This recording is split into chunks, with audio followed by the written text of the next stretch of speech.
The next frontier in the super shoe wars is weight, and ASICS has just unleashed its latest flagship. And at just 4.5 ounces, it's one of the lightest shoes I've ever tested. This is the Metaspeed Ray, and it's time to take it for a ride.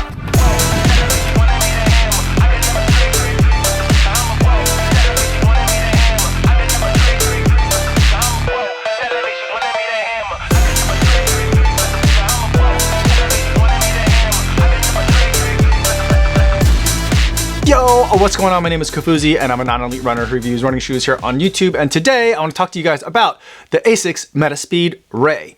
But before I give you my thoughts on this shoe, I do want to go over some disclosures. This is a pair of shoes that ASICS sent to me for the purpose of review. So I did not have to pay for these shoes. However, nobody's paying me to make this video or to include their brand in this video. And no one's going to get a chance to preview any of my footage or my thoughts before you guys get a chance to see this video on YouTube. So with that disclosure out of the way, let's talk about the ASICS Metaspeed Ray and let's start with the specs. This is a 39.5 millimeter stack height shoe with a 5 millimeter drop, giving us 34.5 millimeters of stack height in the forefoot.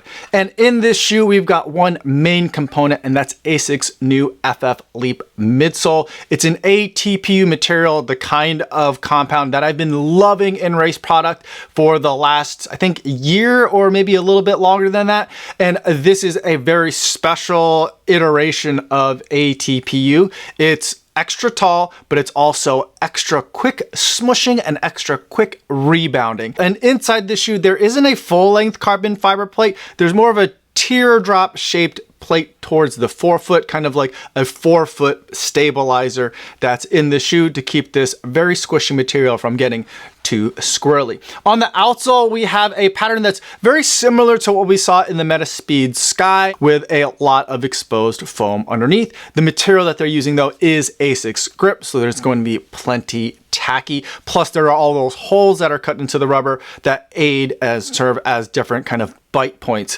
for that ASICS grip to grab on to the road. Moving to the upper, we have a matrix upper, M-A-T-R-Y-X, and they've created a semi-transparent, very thin, very lightweight, but very strong material. The tongue here is just like almost like a piece of wet paper. It's extremely thin and kind of has the texture of like a micro suede or felt, but very lightweight, very minimal. And then we have a little bit of material just around the back of the shoe. It doesn't even go around the heel collar, and that's just to save weight and put this material only where they needed it. And otherwise it's a very floppy shoe all around the upper. As far as sizing goes, I went with my usual running shoe size, and that worked out really well for me on this shoe. But because this matrix upper material is so flimsy, even though it looks like there isn't a lot of volume in the toe box, and for this pinky toe over here, I felt like this was one of the more accommodating racing uppers that I've seen on an ASICS racing shoe. Altogether, this shoe comes in extremely lightweight because of that matrix upper and because of the FF Leap and this formulation of ATPU that they have in here. This shoe comes in at a stated weight of 4.5 ounces or 129 grams.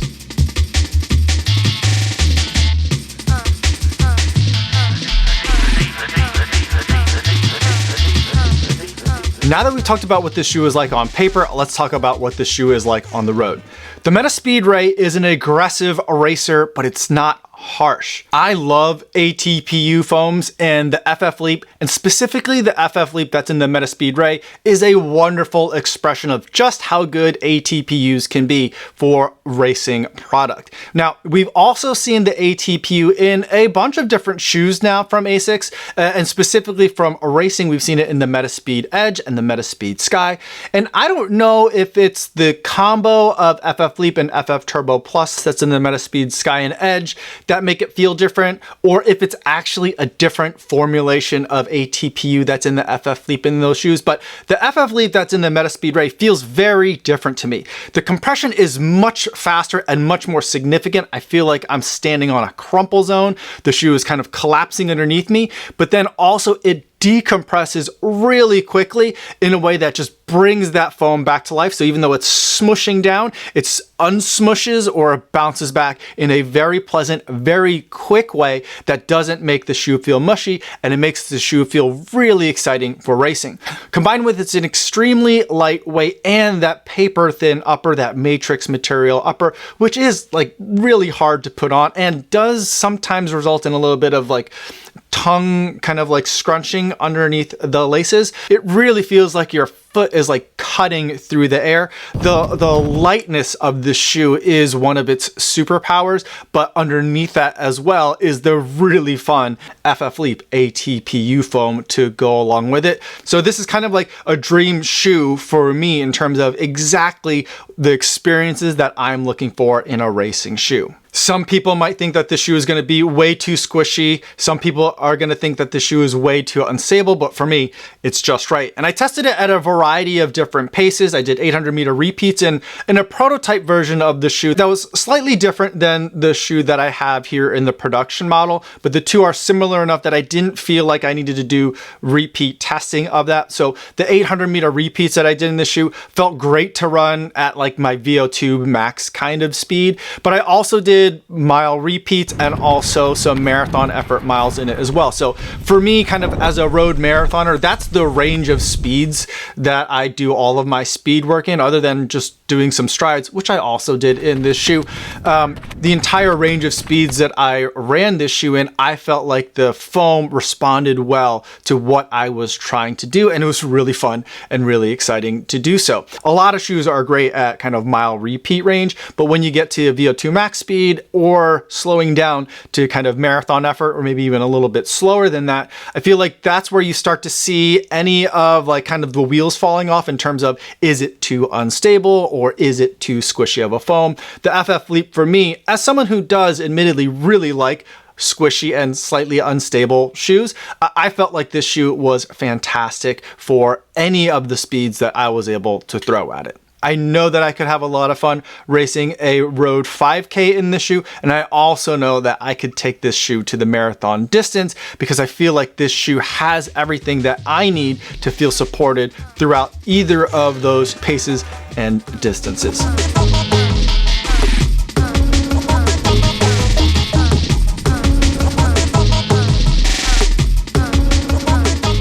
Now, before we wrap up this video, let's take a moment to zoom out and see where the Metaspeed Ray fits within the broader ASICS racing lineup. And before we do that, I do want to take a moment to talk about how good of a time it is to be a runner right now. It wasn't that long ago that we had only like one racing shoe per brand that was viable. And even not that much longer before that even, there was only one brand making a racing shoe that worked. And if it worked for you, great. If it didn't, sorry, too bad. Now, ASICS has 3 different shoes that they can offer you in terms of a racing product, and let's go over them here. The first shoe that we have here is the Metaspeed Edge. This is the Metaspeed Edge Tokyo. ASICS hasn't been giving their racing product numbers. They've been giving them locations. Although we first had the Metaspeed, then the Metaspeed Plus, and then Metaspeed Paris, and now Metaspeed Tokyo. So we're just never gonna see a Metaspeed 2. They're just going to continue giving them different suffixes. And then what we have in this Metaspeed Edge is we have a top layer of FF Leap and a bottom layer of FF Turbo Plus. And in the middle is a carbon fiber plate. And this carbon fiber plate starts up high and then scoops down low into the forefoot, and that carbon fiber plate is relatively thin. The way this shoe is set up, for me, I think to oversimplify it, it's kind of designed for heel strikers. You've got a really big layer of this FF Turbo Plus, which is a little bit more resistant to compression for when you're landing in the heel, and then the plate position that scoops down low is really good for people that are rolling forward through that foot cycle and then pushing off. The Metaspeed Sky Tokyo, which is my favorite, the Sky versus Edge discussion, has the foams reversed. And so the FF Turbo Plus is on the top and the FF Leap is on the bottom. So you have that more deformation resistant material in the forefoot where you're landing in the forefoot. And again, to oversimplify, this is like the forefoot striker's shoe of these two. And then the plate kind of stays in a high position and it's wider in the forefoot as far as the plate sizing goes. And again, it's more for being able to absorb impact and distribute that energy as you're landing more in the forefoot, whether it's midfoot to forefoot or just purely forefoot, and helping to keep everything stable. And then that FF Leap then will decompress and pop as you're going forward. And so that's the difference between this shoe, but otherwise the shoes are pretty similar between those two. Now, with the way that the Metaspeed Ray fits in is it does away with the FF Turbo Plus layer altogether. It just has the FF Leap material. And like I said earlier, I do think that the FF Leap is different in this shoe than it is in the Edge or Sky Tokyo. But if we take a look at the outsoles of these shoes, you can see that the Metaspeed Ray kind of starts with the Sky Tokyo as the template, and not just because there's visual similarities between the outsoles.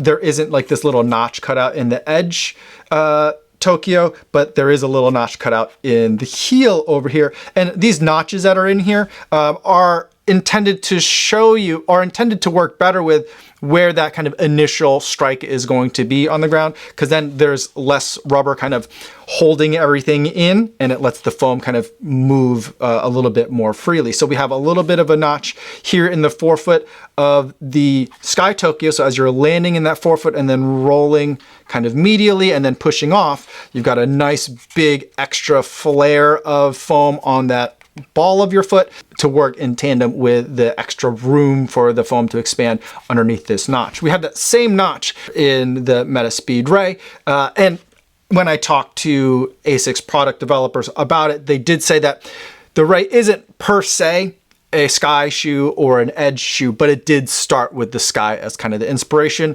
And I do think as a result of that, I do think that people that are Sky people will tend to get along better with the Metaspeed Ray.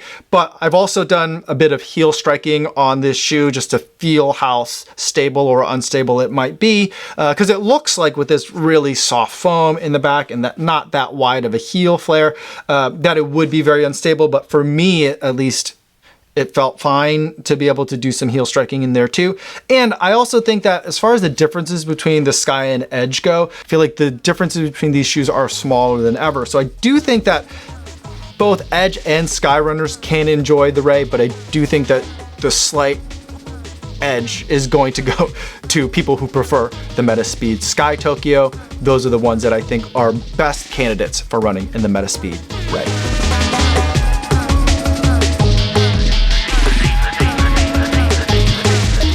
Now let's wrap up this video by going over the buying guide, and we'll also discuss some alternatives. The ASICS Metaspeed Ray is an ultra lightweight, high performance racing shoe that straddles the line between concept car versus production model. And at $300, it's probably not the first marathon shoe that I'd recommend to most people, but if you know what you like and what the Metaspeed Ray offers lines up with those preferences, I'd say the $300 price point is kind of a bargain. But let's also take a look at what else is out there on the marketplace to see where the $300 of the Metaspeed Ray stacks up. And I think the first shoe that we need to take a look at is a shoe that I would put in that concept car kind of class of shoes, although people seem to be buying it even despite its concept car pricing, and that shoe is the Adios Pro Evo version 2. I also have the Adios Pro Evo 1 here, and I want to talk about kind of both of these shoes at the same time because I do think Adidas is still selling both of these shoes simultaneously. One isn't like the successor to the other necessarily. They both kind of exist at the same time, depending on what you like from the Adios Pro Evo, whether it's version 1 or version 2. And I think there's a substantial difference between these two shoes. One of them to me feels like a Super Takumi Sen, and the other feels like a Super Adios Pro 4. And in addition to the geometries of these two shoes that I feel like are different, I feel like the foams and the way that these foams respond are pretty different as well. The Adios Pro Evo 1 had a foam that like compressed quite a bit, similar in a way to the way that the ATPU in the Metaspeed Ray compresses, but it just didn't feel like there was enough of it. It almost kind of felt like, even me, I'm not the biggest runner, but I'm not the lightest runner either, but I'm not the biggest runner. It felt like I was maybe bottoming out the shoe, and the shoe felt aggressive and harsh. In Adios Pro Evo 2, I feel like they changed it, so it didn't feel like I was bottoming out in the shoe anymore, but the foam overcorrected a bit and became a touch too firm. And so it didn't quite have the right mix of things that I wanted. And I feel like for me, the Metaspeed Ray kind of slips in the middle between those two shoes. And so I have kind of the aggressiveness that I want of the Evo 1, but I have a foam that's a little bit more livable than the foam that's in the Adios Pro Evo 2. And so even though the Evos each come in at $500, I would definitely go with the Metaspeed Ray. But if you want something that is going to be less of a crumple zone in the front of the shoe, I would say for you, go with that Evo 2. And then the other shoe that I want to talk about today doesn't really feel the same to me in terms of what the squish is like underfoot, but the shoe also comes in at the same price and it has the same, at least nominally, the same material in it, and that's from Puma. This is the Fast R3. And this is another one of my favorite shoes that's on the market right now. It's another one of these shoes, all of these shoes I'm talking about today are extremely light, although this comes in as the heaviest of the bunch today. But this is another lightweight ATPU racer with a paper thin upper, but this one has a full-length carbon fiber plate and kind of a disarticulated forefoot and rear of the shoe. And so with the Fast R3, I'm getting a lot of the responsiveness from the ATPU that's in here, but it's a denser formulation of ATPU. I don't feel like I'm compressing the foams quite as much as in the Metaspeed Ray, and I'm getting a lot of carbon fiber involvement in this shoe. And that's kind of like the predominant thing that I'm feeling is carbon fiber plate with a really nice responsive foam underneath. I do really like the Fast R3, but I do think that between these two shoes that are both excellent are going to be near the top of my list as far as best marathon racers go at the end of 2025. I do think so far the edge is going to the Metaspeed Ray, but I do have a race coming up where I'm planning to try the Metaspeed Ray, so I guess we'll have to wait and see as to which one turns out better for me. But so far, those are my thoughts on the Metaspeed Ray. If you have any other questions about this shoe or any of the shoes that I talked about today, feel free to put them in the comments down below. Or better yet, stop by the live stream I do Mondays and Thursdays over on the Kofuzi Run Club channel. I'd love to see you guys over there in the chat. That's all for today, everybody. Thanks so much for making it all the way to the end of this video. Hopefully you guys are staying safe out there on your runs, and I will see you in the next one. Yo, what's going on?